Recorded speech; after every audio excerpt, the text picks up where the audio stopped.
Today is May the 12th. We're at the home of Mason Wilburn in Mount Airy. I'm Ann Horvath, and John Furchbeck is working the camera for us today. Mr. Mason, thank you for being available, and I'd like to ask you a little bit about where you were born. Well, born in Prince George's County in a little town called Seat Pleasant. I'm one of the few people probably can use that as their birthplace, but it's located just outside of Washington, on Central Avenue. And what year were you born? 1935. Okay. Did you go to school in Seat Pleasant? No, we moved to Upper Marlboro. How long did you live in Seat Pleasant? Before I can remember, probably about 5 years. Does that little town still exist? Oh yeah, it got a mayor and normal corruption and everything. So you moved to Upper Marlboro about what year? 1939. 1930. My father bought a tobacco farm on Road 301, and decided to strike out on his own because he was working a farm in Seat Pleasant with his father and two brothers, and felt it'd be better if he was on his own. What kind of farming was he doing in Seat Pleasant? Truck farming. Vegetables. And when he got to the new place, did he do tobacco or? Tobacco. He did tobacco. Do you remember working in the tobacco fields yourself? Oh yeah. Can you tell us a little bit about that? Well, we started out picking up ground leaves, the leaves that fell off the stalk when they were harvesting tobacco, and he let us keep the income from that, so we were able to pick up a little extra money in the summertime. Plus, he paid us when we worked. Oh, did he? And of course, I started driving the tractor when I was 9 or 10 years old, doing the tractor work. How many acres did he have? We had 130. Wow. I had 15 to 16 acres in tobacco, and the rest was in hay and corn and some cattle.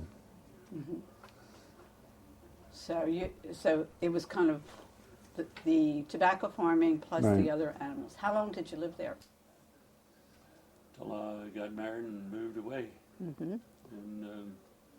1953. And where did you move to in 1953? Moved to an apartment in District Heights. And then my father gave me 2.5 acres off the farm, so we moved back and built a house there. And what kind of house did you build? It was a Rambler.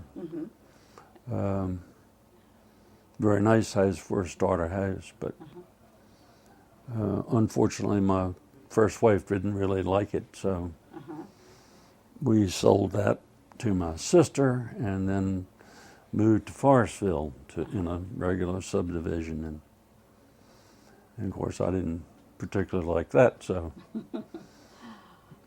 But you had a family. Had 4 boys. And we separated, and I moved to Silver Spring to an apartment. And of course I was working at the time for C&P Telephone. Right. Did you start working at C&P right out of high school? I graduated on June the 13th and went to work on June the 16th, 1952. Wow. Retired in April '88, so I had almost 36 years there. It's a long time with one organization. Yes, it is. So you lived, how did you meet your second wife? Well, I had a clerk working for me in Rockville who suggested that I meet her. Mm-hmm. And I asked where she lived. She said Mount Airy, which I had not really heard much of. Mm-hmm. So I thought, well, I'm not going to waste time riding all the way to Mount Airy. I'll figure out a way to meet her for lunch. So we met in Damascus, where she worked, and decided that we would see each other occasionally, but nothing serious. And of course, that led to getting married in '74. So that's how you got to Mount Airy. That's how I got to Mount Airy. I was escaping from Silver Spring. Uh-huh. Was she a native of this area? Yes, she's always lived within. And her maiden name is? She was Virginia Crabb, Uh-huh. and she got married the first time. She became Virginia Pope, Uh-huh. and now, of course, this- Virginia Wilburn, So this is her home area, across the street. across the road. When you were living in at the farm with your family, where did you go to school? Marlboro Elementary School and Frederick Sasser High School. They had just converted Prince George's County to a 12-year system. So we were I think, first 12-year graduating class. Of course, Frederick Sasser's been closed now, and that's the Board of Education now. But at that time, it was the most modern school there was. Did you have a large graduating class? Oh, yeah, 52. Do you have brothers and sisters? I had an older brother, and I have a younger sister. Mm-hmm. And I know that you mentioned that your sister had done a lot of genealogy, so you Yes. know a lot about your family. Yeah. Can you tell me a little bit about your grandfather? Grandfather on the Wilburn side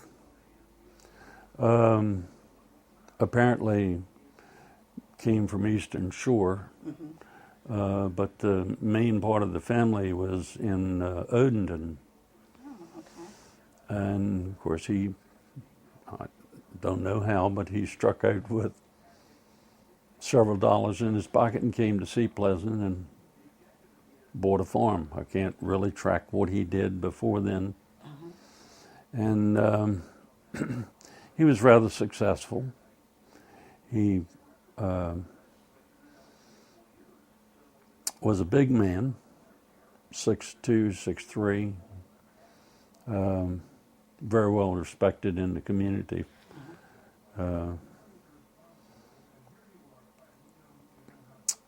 And he had a farm on Addison Road in Seat Pleasant.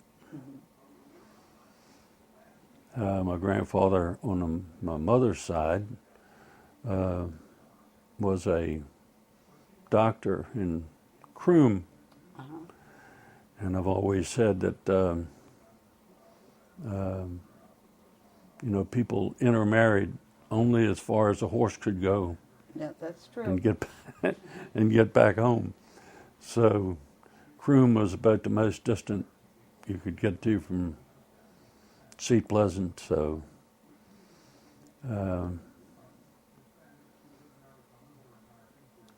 grandfather, Gibbons, What was his complete name? William H. Dr. Yeah, William doctor. H. Gibbons. Graduated from Maryland Medical School when he was 21.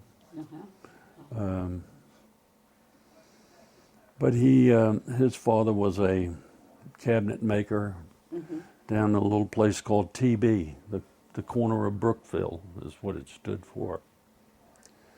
And he grandfather accumulated a number of smaller properties as they went foreclosure, so that he had a fair size land holdings.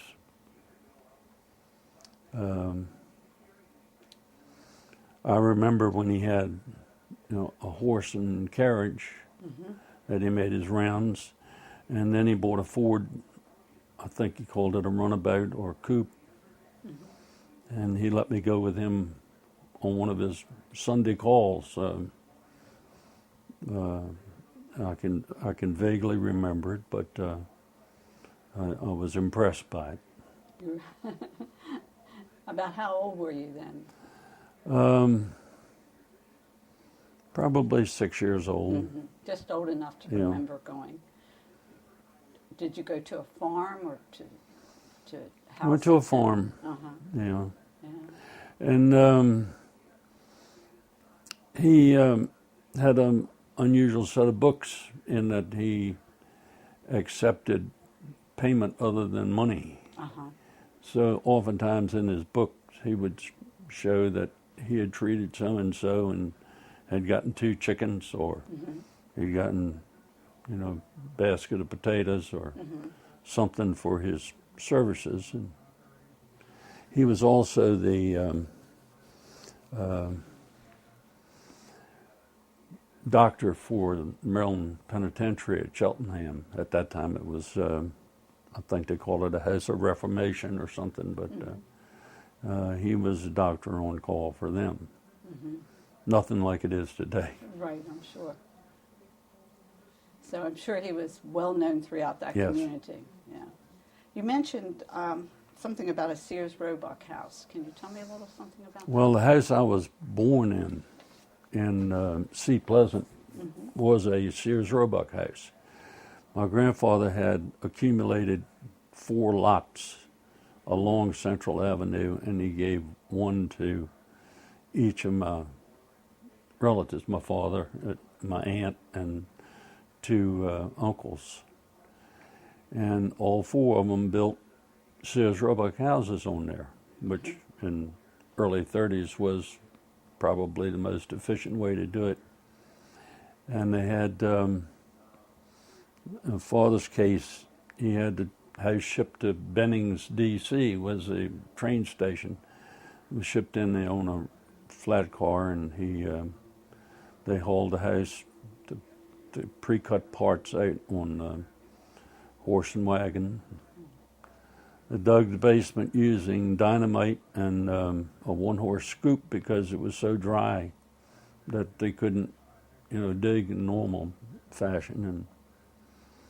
And so we left a nice modern house in Sea Pleasant to go to Upper Marlboro to an old farmhouse.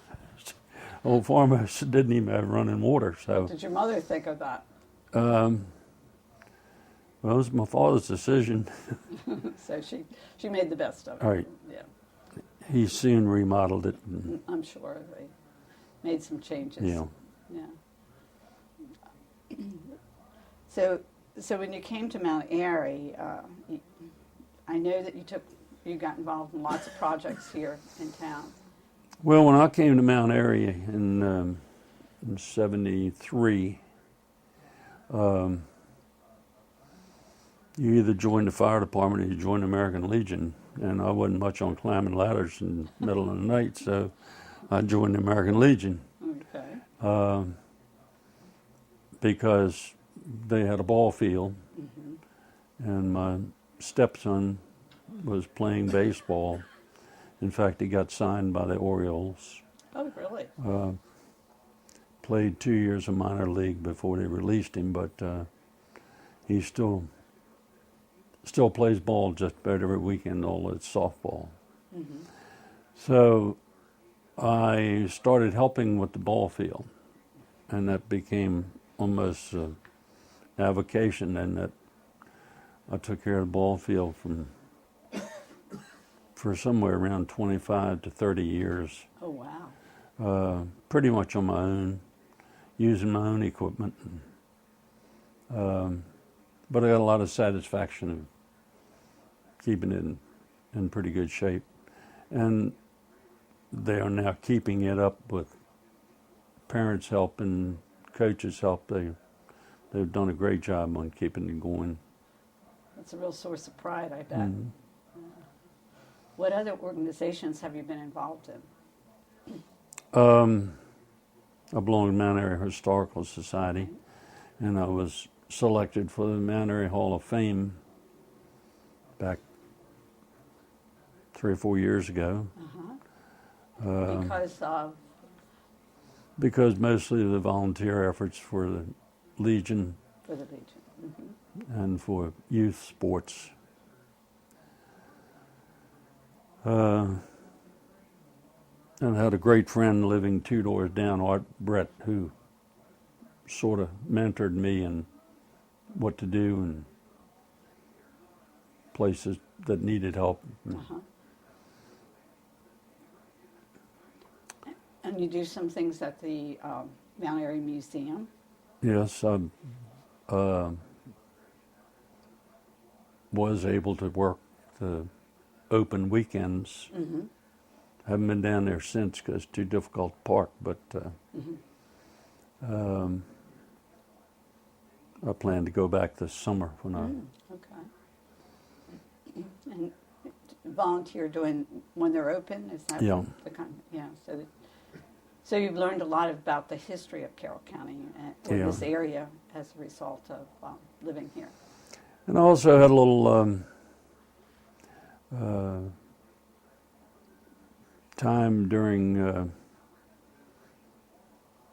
before I retired in '88 and also after I retired, looking out for Mr. K, Mr. Bob K over in Watersville Road. He sold his farm to the county for the, quote, Gillis Falls Reservoir project. And he had a life estate there, but he had to maintain the property. And as he got older, he wanted somebody to help him. So I was recommended by somebody else. And so I'd go over and help him do little odd jobs, and then I ended up cutting his grass. And so he asked me if I would be his personal representative because he had no family. And I thought, well, I think I can. So he had a trust fund set up, and it was a revocable trust, or an irrevocable trust, but he was to receive whatever was necessary out of it for his living expenses. But of course, he was a very frugal man. He didn't want to spend any money. But had Mr. K been a farmer? Mr. K had been a Royal Canadian Mounted Policeman. And when he retired, he went to work at the British Embassy, where he met Mrs. K, both late in life, and they got married and bought this farm as a place to go on weekends. Oh, okay. And then, of course, when she retired, they both moved out here.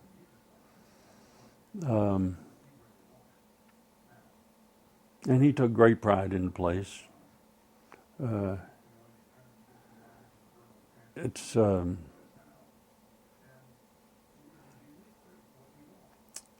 was fun to deal with him because of the stories he could tell. You could tell some stories. But he left me with this trust fund. And I said, what do you want to do with it when you're gone? And he said, I want to give it to the Little Sisters of the Poor. So he had a sizable amount for his caretaker, Annabelle, and for me for watching out for him for the last few years. And then the remainder, which was a little over $200,000, he decided to give to the Little Sisters of the Poor down in Catonsville. So I had the pleasure of going down there and knocking on a door saying, I'd like to see Mother Superior. And of course, I was treated rather coldly and said, what do you want to see her for? I said, well, I have a small check for her. And I presented it. Of course, they were very grateful. I bet. Knew nothing of him, knew nothing of where it came from. And then they questioned me to be sure that I had given them all of the money. Why did he select that particular group? Do you have any idea? Partially because over the years, Annabelle, his caretaker, who is a Jehovah's Witness, had some friends who were had retired there. Oh, okay. And she said they always needed stuff, so he just decided that's where he was going to give it. So I bet they were really surprised. Oh, yes. Their attorney sent me a letter wanting to know if I could provide her with all of the documentation, Of course. and which was no problem because that was all of it. I took his personal effects from, things associated with his time in the RCMP and shipped them to their museum in Canada. Hopefully they'll put them on display. Somebody else will get some benefit from Right. it. Have you ever been up there to see any I went to of those Fort things? McLeod, which is what he always talked about. He attended basic training. And when I was there, I checked into him and they said no, they'd sent all the records to Ottawa. And I never made it to Ottawa to find him. Just as an aside, my grandfather, Gibbons, who was a doctor, Yes. in his attic I found a set of saddlebags with medicine. I don't know what kind, probably cocaine, but morphine or whatever else he carried with him. Probably they used a product called Laudanum. I don't know. They'd been in the attic for a number of years. I donated it in its entirety to the Carroll County Farm Museum Oh, for their interesting. doctor's office, but I've never been up there to see whether they cleaned them up or displayed them, or because they do have a doctor's office They in do. one of those. That's right. They do. Were they things that Dr. Gibbons had used himself? Oh, you yes. think? Because he was the only Yeah. physician in the family that you knew of. Yeah. There were two other physicians in the Croom area, but I didn't know either one of them. So he had used those prior to getting the car, or Well, after he got the car, of course, he had a medicine bag. there you go. It was a lot easier to carry things around. Yeah. Yeah. When he would visit people, do you know if he quarantined people occasionally, or I really don't. Yeah. I really don't know. you didn't? You remember hearing stories about him? He had an office in his home, and people would come there day or night, weekends, whatever, just knock on the door, and he'd treat them and did an awful lot of urinalysis, according to the books. Yeah. Well, they were limited in the kind of diagnostic tests they could do it during that period of time. So I guess he used what he knew. Yep. As you've looked at Carroll County since during the time that you've lived here, what kind of changes have you seen, good and bad? Well, in my opinion, Well, everybody moves here wants to make it like where they came from, but they don't want Mount Airy to change. I can't figure out their thinking. yeah, that is a conflict, isn't it? Yes. They don't want to be another Gaithersburg. They don't want to be another Rockville. They want Mount Airy to stay as it is, but you have to have some sort of growth or plans for growth, or people got to live somewhere.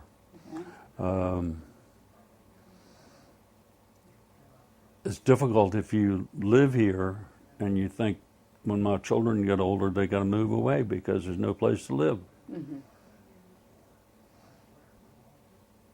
I think they're being rather short-sighted, but we just had an election, and the newbies are taking over. So you have to look toward the future then. Yeah. What kind of things have you lost during the time that you've been here? Things that you think perhaps are lost to the community?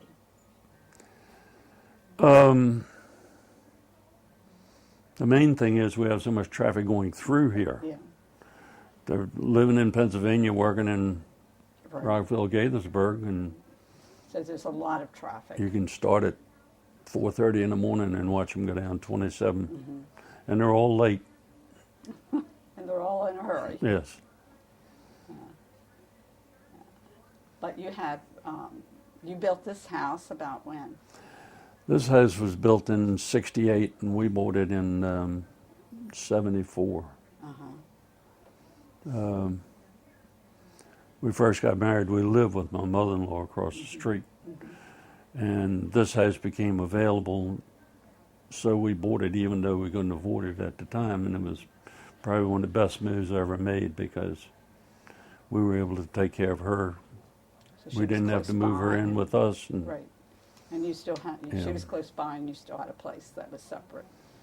So that worked pretty well for you. She used to have this little tavern across the street. Oh, really? It is said that it had the oldest license in Carroll County after Prohibition. What was the name of the tavern? Best I could tell, it was Crab's No, Tavern. Crab's Tavern. Had a lot of walk-in trade, Mm-hmm.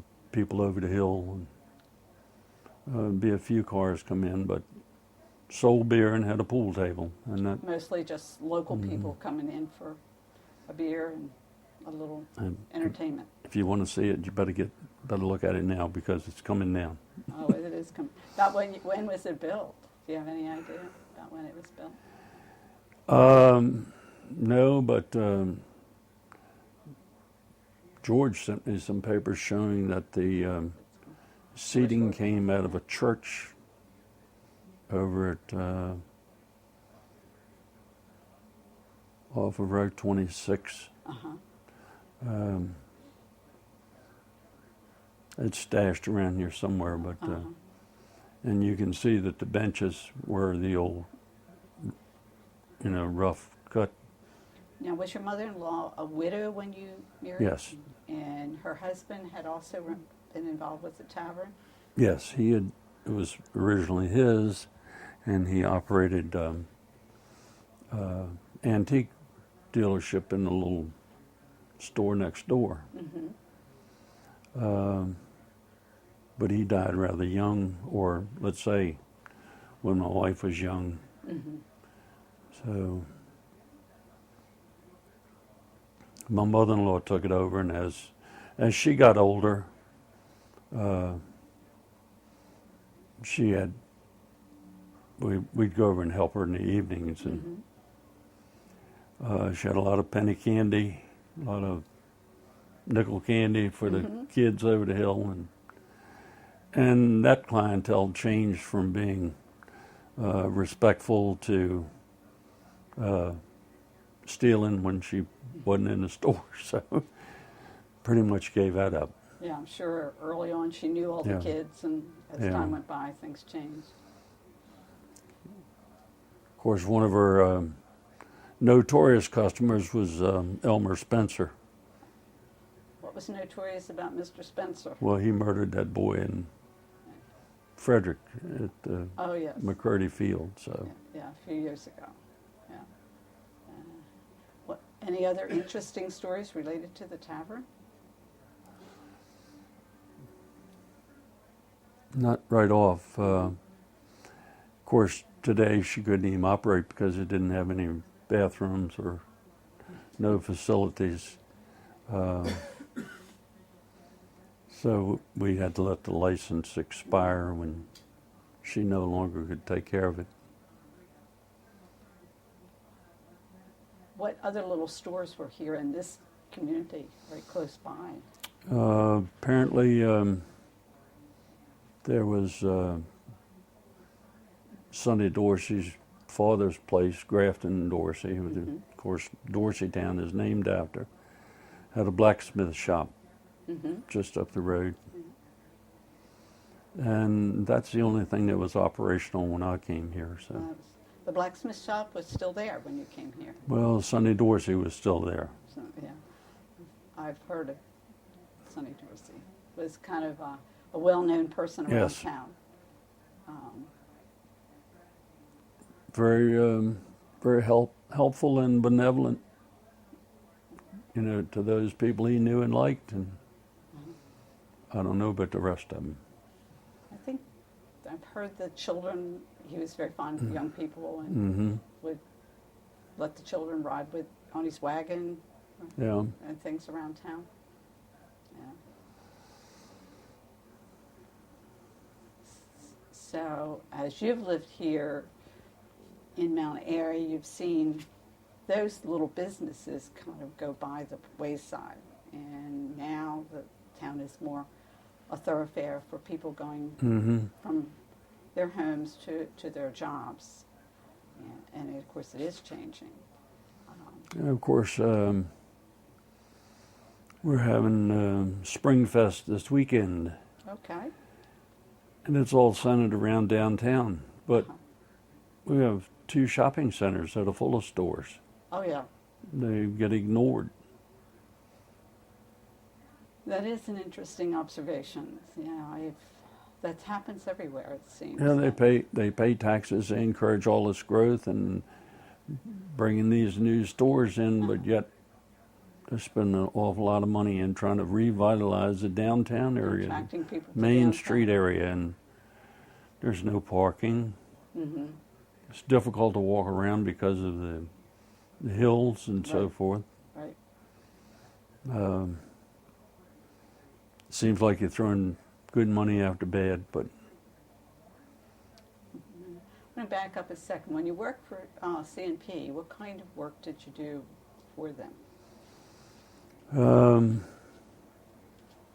normal sort of thing that a 17-year-old would do. I had to be a messenger first for a year till I became 18 and was able to drive a company vehicle. And then I worked in the central office in Anacostia and Suitland. And then I went to what we called installation and repair Okay. in Temple Hills, and had my own little green truck. And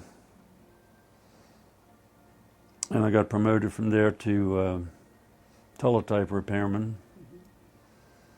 And then got promoted to teletype foreman in Northwest Washington, which was completely foreign to me, upper Northwest. And then I was transferred to the Pentagon. Wow. We had, Pentagon is so large, we had 4 crews in there just moving telephones all the time and doing the repair work. And then I got promoted to Rockville, Gaithersburg. And then I went to Westminster. A little closer to home. Well, no, it wasn't. It was at that time, yeah, but I bounced around Prince George and Montgomery County first. And then I commuted for a while from here to 1730 Pennsylvania Avenue Northwest, which was a good little ride. That. Ended up in Catonsville and Ellicott City, and I retired from there in '88. Most all of it centered around installation and repair of residence and business telephones. I'm sure you've traveled a lot and around and met lots of interesting people. And Still know a lot of people, yeah. They're slowly dying off on me, but I do keep in touch with several of them. do you? And we all complain about the way things are being run, Oh, sure. as usual. Uh-huh. But it was a good company to work Yes. for when you were Was. working. Yeah. So, any other things that you particularly wanted to bring up?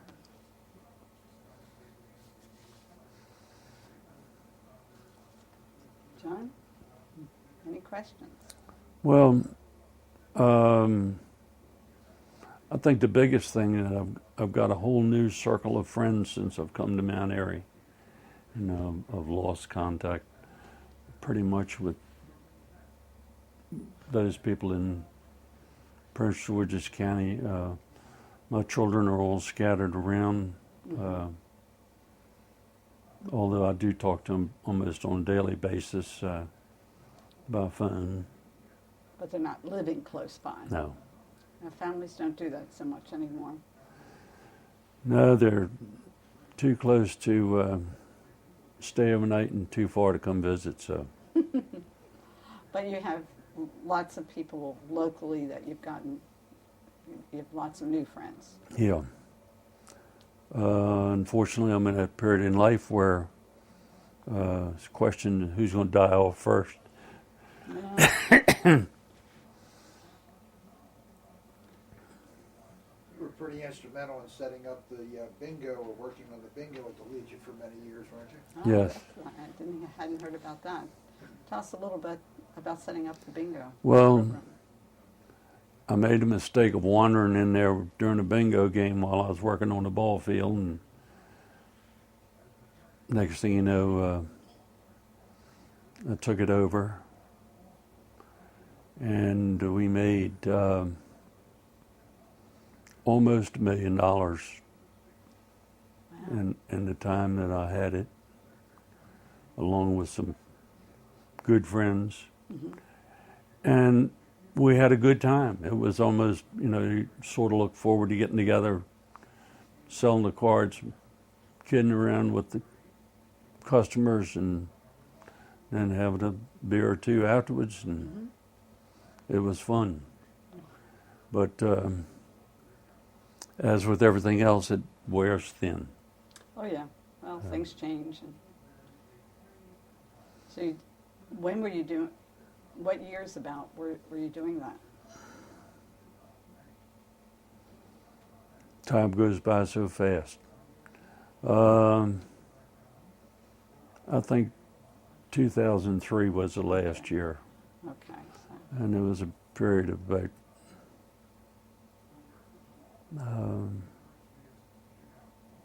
about 5 years before that I so got involved. It took a while to wear thin, and you earned some money. Yes. Well, pretty much bingo supports the programs there. I don't think the Legion could afford the building or the programs without the help of the bingo players. Yeah. And that takes volunteer work. Yeah.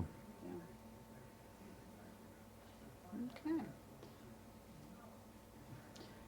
All right. Well, thank you very much. It's been interesting to hear about your life and some of your experiences.